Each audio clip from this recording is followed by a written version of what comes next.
Greetings everyone, I hope you all doing well. For this one I'm testing Steelrising and the settings are quite simple. 4K resolution, VSync is disabled. I will talk about that a little bit later.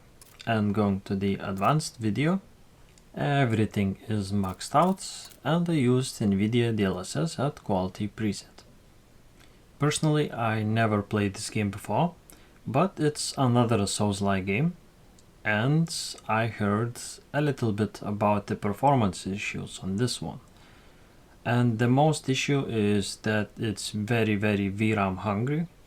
I heard something like even 5090 cannot do it, but from my limited experience, from rather short gameplay, it's I think decent, fine, maybe.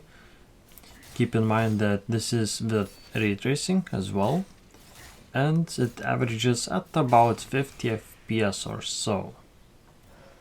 It doesn't really stutter or anything like that, but I noticed as other users reported that the VRAM allocation climbs very heavily and very fast, but once it does, it still runs pretty well. So it's probably one of those games which allocates as much as it can from the GPU. Maybe if we play for a little bit longer, I'm not entirely sure, but the VRAM allocation was fully allocated in maybe like first minute or two, so definitely something like 15 minutes should be enough to show the issues in performance. But it's not the case. So again, maybe I'm missing something, maybe it just runs fine, at least for me.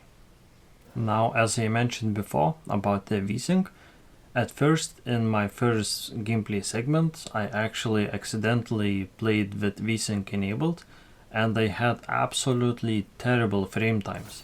So not entirely sure what I did wrong on that one, but with VSync the frame times are so bad. So maybe that's where the people getting the issues. Maybe that's why, but it's just my guess. So later I adjusted and I disabled VSync, and after that the frame times became quite decent actually, as you can see here. The 1% and 0% lows are pretty good. Personally, I'm not a big fan of Souls-like games, but to test them is always interesting. And especially when it gets to those which runs poorly, or at least reported as such. And in this case, from my limited testing at least, maybe I need to play like an hour or two or even longer to get those VRAM issues. But considering that it filled very quickly in like first minute or so, I think even 15 minutes should be enough to show any performance degradation from VRAM insufficiency, but it's not the case. So I think with that I'll leave you with the gameplay. As always, thank you very much for watching and see you next time. Bye bye for now.